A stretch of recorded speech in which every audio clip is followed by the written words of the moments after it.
Olá, amigos seguidor do podcast Sonhos Grande. Hoje, na 17ª gravação, temos a história especial da Monia. Ela foi de Curitiba para o Porto, como muitos outros brasileiros, mas no caso dela, como um grande desvio para Moscou. História bem interessante. Vamos ouvir a história dela. Bom dia, Monia. Por favor, como surgiu essa ideia, essa oportunidade de sair do país para você? Bom dia, Jeremy. Eu sempre fico, quando você me passou essa Convidei. oportunidade, né? Ah, Esse convite, eu fiquei, se eu te disser, eu tenho que te contar um segredo, que sair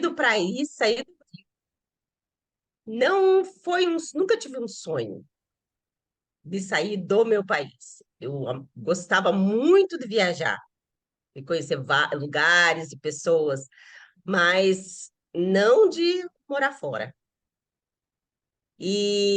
Porém, o sonho da pessoa que eu amo se tornou meu sonho.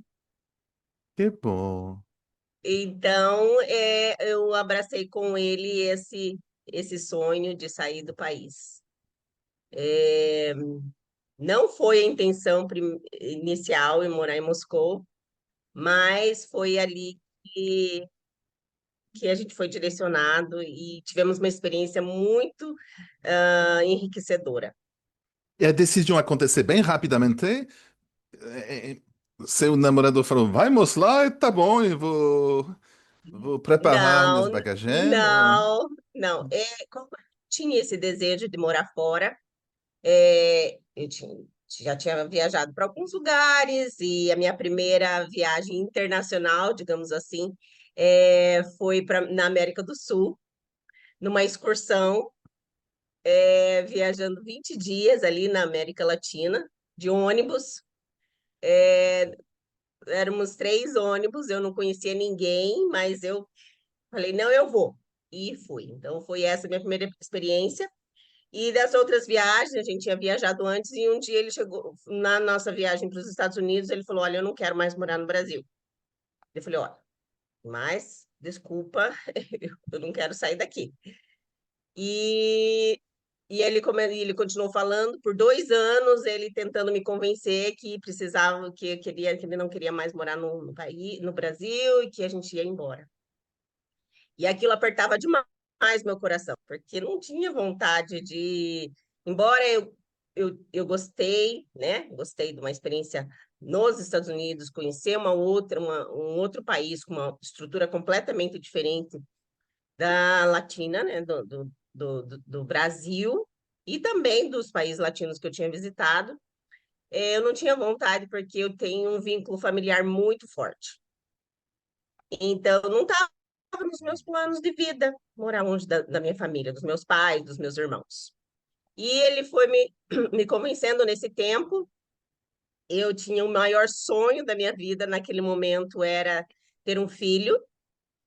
E já tinham se passado 4 anos e eu não tinha conseguido ainda ter meu bebê. Até que chegou a hora e eu engravidei. Desde quando a gente decidiu ir embora, é, eu engravidei. E nesse processo de esperar o meu bebê, minha psicóloga, minha terapeuta falou para mim, e aí, tá tudo bem? Eu falei, tá tudo bem, mas ele quer ir embora e eu não quero. Eu não quero deixar. Ela falou, mas você não quer por quê? Porque eu não quero deixar minha família. E ela falou, olhou para mim e falou, você apontou para o meu bebê, para minha barriga e falou, olha, sua família hoje são vocês três. E aquilo Uau. destravou dentro de mim, chegou a hora. E aí eu fui começando a trabalhar aquilo, acho que levou mais uns 1 ano e meio, ou quase 2 anos, para que realmente a gente saísse. Seu filho nasceu no Brasil, né? Nasceu no Brasil. Uhum. Meu primeiro filho nasceu no Brasil. Que bom. Então eu fui para os Estados Unidos com um bebê de 1 ano e. Acho que ele tinha 1 ano e 3 meses, 1 ano e meio, quase. Mas também já estava grávida de novo e tive um outro bebê que nasceu nos Estados Unidos. Uau. Que americano. É, nasceu com Uhum. o direito. Hum. da cidadania americana. Depois disso, né, eu tinha um convite para morar nos Estados Unidos. Fui voluntária há muitos anos de uma organização missionária e eu tinha um convite para morar nos Estados Unidos. Acontece que a documentação não saiu, né? E a gente precisou voltar. Voltamos para o Brasil, meu marido ainda insatisfeito, falou: não, aqui eu não quero ficar. Ficamos lá 2 anos. Quando ele me veio e falou assim: olha, estou indo embora, estou participando de um processo seletivo para Tailândia, China e Rússia. Eu olho e falei: uau, não disse que não, só disse que eu iria com ele para onde ele fosse, desde que a gente tivesse a estrutura mínima para sair com o filho, com as crianças. Como que na vida não podemos sempre planejar tudo, hein? Não é possível falar, eu vou, em 2 anos, vou nos Estados Unidos. É, Não. Agora, se você olhar para o meu perfil, para quem me conhece, vai olhar que uma pessoa que teve tudo muito planejado, a vida toda. É assim, vai ser assim, assim, assim. De repente, aquilo é começa a a se realidade diferente. desconstruir É. e te causa um pouco de dor, mas também te causa um pouco de liberdade, Hum. né? Te causa, você está quebrando alguns padrões que você estabeleceu, mas ao mesmo tempo você está se sentindo leve, você está se sentindo livre, porque você não se sente mais na Claro. obrigação de estar dentro daquilo que foi planejado. Então, sair do país foi uma experiência maravilhosa para mim e que eu tenho enriquecido e amadurecido muito. Mas então, você acha que você abandonou seu sonho para um sonho de um outro? Ou seu sonho é de estar com família e que a família vá em qualquer país do mundo e você vai com a família? Esse é o meu sonho, estar com a minha É, família. que Porque eu bom. não abandonei meu sonho, porque meu sonho é estar em família. Então, É, onde quer que esteja a minha família, estarei ótimo. realizando o meu sonho.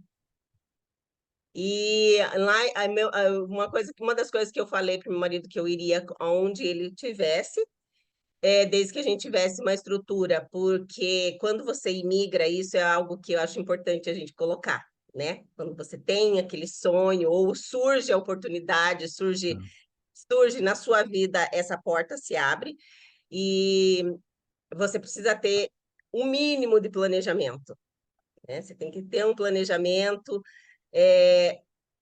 para que você não para que você seja menos surpreendido, porque não tem como imigrar e não ser surpreendido. Você vai passar por muitas surpresas.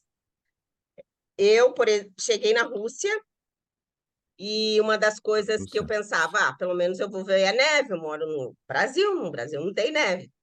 E eu cheguei em julho, meu marido queria que eu queria em dezembro para terminar o ano e tal. Ele falou: não, não, vem em julho, porque é verão, pelo menos você vai se adaptar. Mas ele foi antes do que eu, ele foi 8 meses antes. Eu fiquei no Brasil com meus pais e com as crianças, até que ele se ajustasse e falasse: não, realmente, venha. E quando eu cheguei em julho, era verão, foi muito gostoso, um verão bem mais ameno. E dezembro eu estava com a expectativa de neve. Naquele ano de 2019, não nevou na Rússia. Não nevou. Não caiu nadinha de neve. Dezembro e não nevava, janeiro e não nevava, e aquele ano não teve neve, já fazia isso, não acontecia lá há mais de 10 anos. Então você pensa: eu vim aqui para ver a neve, e agora não tem neve. Eu não sei se Mas estava frio, quantos não? anos Não estava neve? frio, mas não tinha neve. É. E você torcer, ai, será que vai nevar? E eu só pude ver a Hum. neve realmente no final do outro ano, que era uma das grandes expectativas, né? Morar num país tão frio como a Rússia, você conhecer a neve.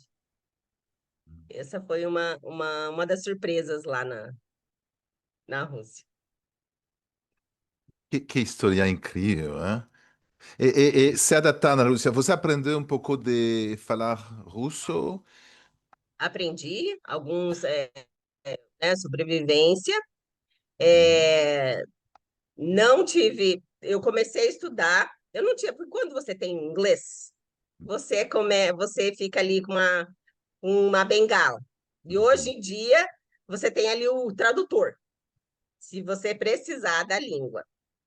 Então, me comunicava em inglês e, quando precisava, acabava usando o tradutor, o que eu acho que isso não é benéfico em momento algum, Hum. porque você fica, né, dependente da ferramenta e não desenvolve o aprendizado de um novo idioma. Porém, quando o meu filho entrou na escola, no primeiro ano, ele foi para uma escola pública russa, e eu Uau! precisava me comunicar com os pais, com o grupo de pais, com a professora. Eu vi que não teria mais condições de ficar Sem traduzindo ali, sem- até porque quando eles mandavam áudio, eu ficava desesperada, porque não tinha como você entender o áudio. Então, eu falei, não, agora é hora de estudar. E comecei a estudar o russo. Então, eu aprendi a ler em russo, é, palavras básicas, frases básicas.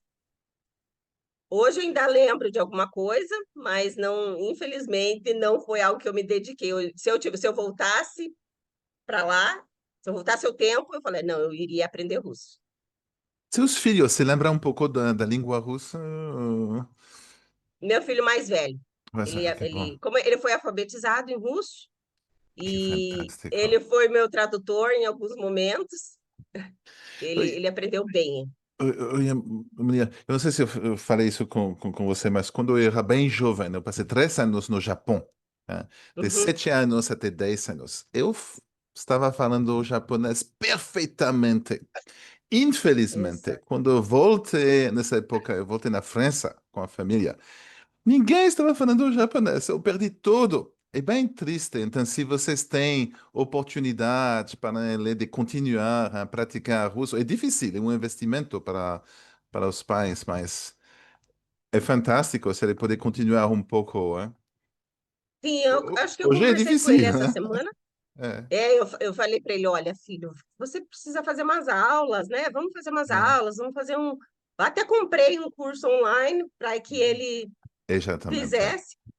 E eu vou incentivá-lo, motivá-lo a ter contato com a língua, porque eu acho que vai ser muito Sim. bom para ele no futuro. E, olha, sem dúvida, no Porto vai ter russos expatriados ou russos antigos que gostariam muito, falar um clube de russos, a ensinar um pouco de russo, porque talvez eles não têm muita oportunidade de encontrar crianças que querem aprender. Então, eu acho que no Porto É, vai ter russos. É aqui um no momento Porto tem, difícil, né? Mas, aqui agora em Portugal, é, tem várias pessoas, tem da Ucrânia e tem muitos russos, né? claro. Tem uma comunidade russa e tem também, a gente já encontrou com alguns pelo caminho. Uhum. Tem o mercado, supermercado russo, que a gente vai e às vezes compra alguma coisa para matar a Uhum. saudade. E então sabe o que que eu acho legal, o German, de você manter esse idioma? É porque existem coisas e situações que você vai entender só dentro daquele idioma. Então, te dá uma abertura para ler, né, em russo, para explorar. Hoje em dia a gente tem Totalmente. internet, você vai explorar a vida dos russos, né? Então, você podendo ler na linguagem original e conversar e trocar experiências é muito válido. Acho que é uma barreira assim que vale a pena ela ser desconstruída. Não, claro. Os autores da Rússia, que escrevem todos livros bem interessantes. Os Pesados os livros. autores, os músicos, Sim. né? Tem muita coisa, Interessante. uma riqueza muito grande Então, você está pensando, ok, estou na Rússia, vou ficar aqui toda a minha vida. Isso que Não, acontece, não? Há mais uma é, surpresa na sua vida, na verdade, eu falei, não, eu falei, ó, vamos para a Rússia, combinei com os meus pais, eu vou e devo ficar uns 2 anos, 3 anos, e daí a gente, né, vê para onde Claro. Deus vai nos levar. Como folha que cai, aonde que vai cair. E quando foi completando o terceiro ano, meu marido de novo fala assim para mim, olha, eu estou com uma oportunidade de trabalho muito boa, uma escola muito boa, vou começar o processo seletivo lá e tal, treinamento, e se eu for efetivado, eu não tenho mais desejo de ir embora. ficar aqui pelo mínimo os próximos 10 anos. Mais uma vez, ui, será é isso que eu quero para minha vida? Mas aonde minha família está meu sonho, e eu comecei a Bom, me preparar, né, emocionalmente para que aquilo fosse mesmo para florescer aonde eu estaria. que bom. É porque a gente, se você não entra, se você não mergulha no lugar que você vive, você tá sempre te faltando alguma coisa. Então Muito eu pensei, não, interessante. se é aqui, vou me adaptar, vou falar russo, eu fiz boas amizades e vou É. tocar minha vida aqui. Como que você Mas fala? Florescer onde você está. onde você está plantado, Você está né? plantado. É. Florescer onde você está plantado. E aí a gente precisou sair do país para renovar o visto dele. Na saída, nós ficamos lá da Rússia para renovar o visto. Marcamos a nossa saída, ficamos fora 10 dias, né? Para dar tempo de protocolar e receber o visto de volta. Quando recebemos a notícia da guerra, a gente não estava em Moscou, nós estávamos na Armênia. Ai, ai, ai. Aí eu comecei, né? Eu falei para ele, acho que foi um domingo de manhã. A gente chegou na sexta-feira, no domingo já tinha notícia, e ele tinha entregado todos os passaportes na sexta-feira para o consulado russo para poder fazer a documentação. Não tinha nem como fugir ali, não tinha nem documento. Aí eu falei, e agora? E comecei a sofrer bastante pressão, né? Amigos, da família, vocês têm que vir embora, não voltem mais, deixa tudo para trás, esquece tudo, né? E a gente tinha levado 2 malinhas para passar 10 dias. Deixa tudo lá. E aquilo mexia comigo, porque eu pensava, não, não posso deixar tudo para trás, né? Não tem como, assim, é minha vida. De certa forma, a minha vida está ali, não, mas também era a questão, né, da segurança. Como a gente tem alguns amigos que é envolvido com a embaixada, eles não deram. Eu falei assim: olha, não se preocupe. Né? Hoje, Moscou é um dos lugares mais seguros que tem, fiquem tranquilos. E aí voltamos e eu entreguei para Deus, em primeiro lugar, e para o Marcelo também, que é meu marido, para que ele decidisse se ele queria vir embora, se ele ia sair do país e continuaria, a nossa vida continuaria normalmente lá até que algo, como que eu posso dizer, fatal, né? Fatalidade, alguma fatalidade pudesse acontecer. Foi o que ele nos disse. Nós falou assim, olha, é, eu não quero que vocês estejam no lugar errado na hora errada. Então, né, pensem bem. E aí ele falou assim, não, então vamos para o nosso plano B, que era morar aqui em Portugal. Ele fez o contato com uma amiga aqui e arrumou tudo para que a gente pudesse vir para Porto. Visto para Portugal sem problema, hein? Brasileiros podem ir no Portugal ou precisa fazer. Quando nós viemos, mudou muito a imigração esse ano, está passando por uma mudança bem grande, Claro. mas quando a gente chegou, tinha a possibilidade de você chegar aqui como turista, né? Não tinha necessidade de nenhum visto de trabalho ou de Uhum. residência. Você podia chegar como turista e manifestar o teu interesse de ficar e depois mudar o teu status, buscar ajustar junto à imigração a sua residência. Então foi isso que nós fizemos. Entramos como turista e depois demos entrada na nossa documentação para a residência. Bom. E hoje você está plantada no Porto e suas crianças se chamam russos, brasileiros, português, ou Né? Pois cidadãos do mundo? Pois, o Jerome, isso foi algo muito desafiador, intrigante quando nós chegamos aqui, porque eles não se sentiam nem brasileiros, né? Saíram do Brasil muito pequenos, não tinham acabado de sair da Rússia, na verdade, eles queriam ser russos, eles falavam, não, eu sou russo, o lugar que eu Uhum. mais morei, então eu sou russo. e eu não sou português. E levou um tempo assim para que eles entendessem, né, que nós somos brasileiros.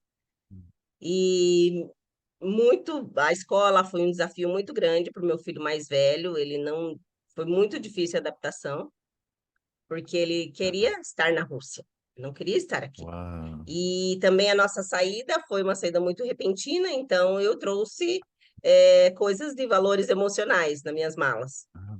E o resto ficou, as coisinhas deles, o vínculo que eles tinham, o vínculo emocional deles estava lá, né? A gente fechou a porta para voltar depois. E isso para eles demorou algum tempo para que Ah, eles processassem essa informação. Aí, quando foi o ano passado, depois de 5 anos, nós estivemos no Brasil. E foi aí o momento que eles, ah.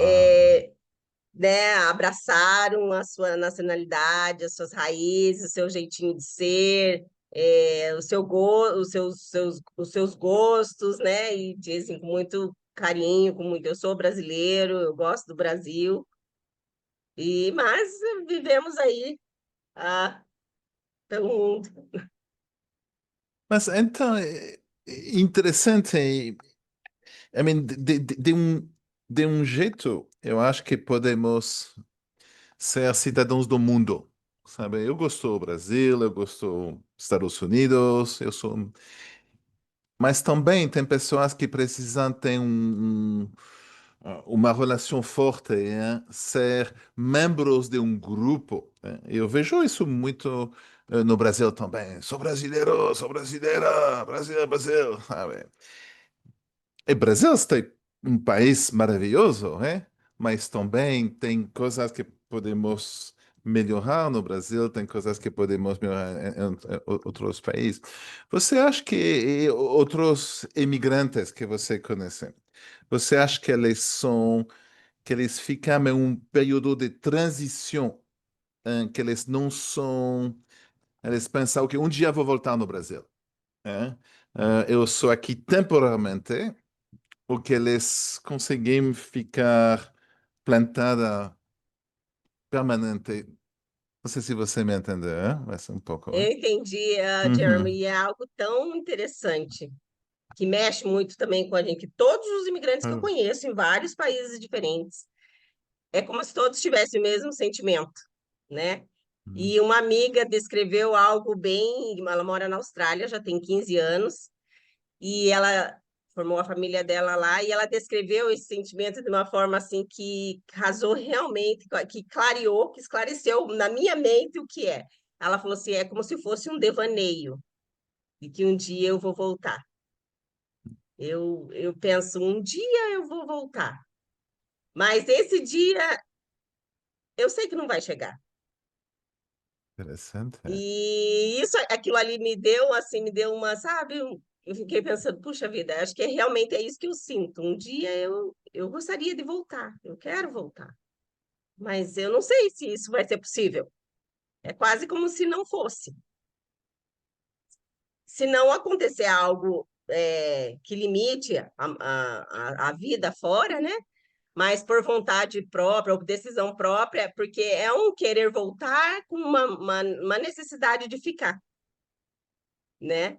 Eu hoje tenho os meus filhos pequenos e meu sonho é que eles dão uma boa educação para eles, que Uhum. fora do Brasil temos mais oportunidade, eles terão mais oportunidades. Então, depois que a gente tem filho, nossa vida acaba aqui se estruturando em volta daquilo que é melhor para eles. É, a saudade, ela bate todos os dias, todos os dias. E, E às e vezes eu você, penso, e você está pode falar. buscando coisas brasileiras. Eu vi isso muito em grupos, como por exemplo, um grupo que faz Facebook. Aqui, comida brasileira, aqui, roupa brasileira, sabe? Um pouco uma obsessão. Eu não gosto tanto isso. Né? Mas tem pessoas que emocionalmente eles precisam encontrar comida brasileira, encontrar música brasileira. Né? O que que você acha? Ó, Hum, Se alguém, quando me perguntava, eu sinto falta da minha família, mas me faz falta mesmo, né? As reuniões familiares, que eu tenho uma uhum. família grande, somos em 5 Que bom, irmãos, claro. e tenho muitos sobrinhos, e é uma família que gosta de estar junto. Então, isso me faz muita falta. Hum. Reunir com a minha família, com os meus amigos, ou pegar o telefone, ou nem pegar o telefone e falar assim, ah, estou passando aí. Isso você não tem fora do teu Mas país. você acha que quando você volta no Brasil, porque aconteceu para mim que eu passei 35 anos viajando, você volta em um ano, em 2 anos, em 5 anos, você volta na sua cidade, as coisas são as mesmas. Como que você, seus amigos, você saiu de ontem, não? Especialmente É, hoje que você pode conversar. sim, o vínculo é o mesmo, mas o que eu percebi é assim, eu saí de Curitiba e fui morar em Resende, que é sul do estado do Rio, que é uma outra cultura, né? É. É um outro povo, é uma outra cultura, se você compara ali dentro do Uhum, próprio Brasil. claro. E eu saí, deixei em Curitiba, minha cidade, as pessoas num momento. Quando eu voltei, eles não estavam mais naquele momento, mas na minha mente, no meu coração, era aquilo. E quando você volta e não é mais aquele, né? As pessoas seus casaram, seus amigos casaram, alguns Uhum, foram embora. Então você já não tem mais aquela mesma dinâmica que parece que enquanto você não voltou naquele período que você está fora, você não acompanhou, te traz um pouco de choque, um pouco de surpresa. Eu já não posso, por é exemplo, chegar na verdade. casa da minha amiga a qualquer hora, porque hoje ela tem uma família, Uhum, né? Então, isso é um pouco de mudança, embora a amizade, o vínculo, aquela relação que você tem com seus amigos ou com a sua família é a mesma, mas a dinâmica de vida não é mais a mesma. Meu filho, de 8 anos, falou assim para mim, depois que a gente voltou do Brasil ano passado, ele falou: Mãe, eu gostaria muito de ir embora, queria morar no Brasil. Eu quero morar no Brasil, porque interessante. eu quero morar, eu quero estar junto dos meus primos, dos meus avós, meus tios. Daí eu conversando com ele, expliquei, né, os motivos da gente estar aqui, Uhum. que a gente sempre vai voltar de férias, É, né, importante. sempre estaremos lá de férias. Eu falei assim, mas não é a mesma coisa. Interessante. Ele falou exatamente isso para mim. Eu falei assim, olha, o ano que vem a gente vai de novo, né? Tudo der É, certo, nós vamos. Ele falou assim, mas não é a mesma coisa. Quando eu for, não vai ser mais aquele momento. Eles não vão ter mais a mesma idade. Eu já terei 10 anos e ele tem a percepção de que ele terá crescido, né? Que não vai ser as mesmas uhum. brincadeiras, que não vão ser o mesmo encontro. Então, ele gostaria de estar vivendo aquele momento. Mas, É, na verdade, e sabe, isso que eu acho, não, fala, tá? isso que eu acho que faz assim um pouco de falta de essa Uhum. saudade, porque a gente carrega essa saudade, é uma nostalgia, mas ela não vai se repetir daquele mesmo jeito que a gente deixou. Então, quando você consegue perceber isso, te ajuda, não. Respira e caminha para Mas frente. eles vão fazer amigos, como os que eles fazem amigos na Rússia, vão fazer amigos no Portugal, sabe, em outro país. E hoje jovens têm comunicação, WhatsApp, né? Eles podem encontrar um amigo ou uma amiga de 5 anos atrás que está em outro país. Você vai, não sei, você vai na Alemanha, nós conhecemos um amigo que estava no Brasil, que agora está na Alemanha. O mundo é bem mais pequeno, hein? Com Isso certeza. é, E eu vejo também, Edgermo, que tudo, para as crianças, no caso, nós somos os espelhos. Enquanto eu vivia momentos ali é, apertando aquilo muito apertado, isso transmite para eles. Quando você começa claro, a viver de forma mais leve, cada momento, cada claro. ciclo, cada fase, eles também vão acompanhando, né? Hoje eles já têm mais, eles gostam de morar aqui, eles já têm, né, uma visão mais aberta de que, né, se não vamos morar mais aqui, para onde que a gente vai? E que voltar para o Brasil seria uma outra situação, seria um momento de uma decisão mais séria e necessária. Monia, muito obrigado, hein? Chegamos no final do tempo. Você quer falar 10 segundos sobre sua profissão, para se tem pessoas que sabem. Bom, você não precisa, hein? Mas porque Olha, eu sei eu que você tenho, tem um grande conhecimento para exportação e bem interessante, hein? sim, eu tenho uma do que me ajudou também a viver fora, né? Uhum, Assim, sem vínculo de trabalho, é o trabalho remoto. Então, eu trabalho remoto. O mundo de hoje, a tecnologia hoje te conecta, né? Tá sempre conectado. Eu trabalho com exportação e importação, trabalho com uma comercial exportadora. E, além disso, sou um agente de vendas independente com vários tipos de produtos e o trabalho remoto me permite, me dá essa flexibilidade de estar em vários países, em vários lugares. Morava na Rússia, trabalhava para o Brasil, hoje eu moro em Portugal, uhum, trabalho para uma empresa no Brasil, faço alguns trabalhos autônomos também para outros países e uhum. é, É, então, isso é essa flexibilidade, essa liberdade ajuda muito, te ajuda encoraja. muito. Então, se tem seguidor aqui dos Sonhos Grandes que quer informação sobre a Rússia ou importar produtos na Europa, eles podem me contatar e vou fazer o contato com você. Quem Ótimo, sabe? isso, Quem isso. sabe? É surpresa. Moninha, muito obrigado. É grande prazer. Desculpa mais uma vez para todos para meu português ruim. Eu acho que daqui a breve vamos encontrar entrevistador melhor, mas eu gosto tanto fazer isso. Eu gosto muito de falar com você. Muito obrigado. Eu É, que agradeço o convite, teu português é ótimo, quem dera eu falasse um francês assim, né? é, Mas obrigada pelo convite e teria aí espaço para conversa por muito tempo. Venha tomar um café aqui em casa. muito obrigado. Até a próxima vez. Ok, abraço.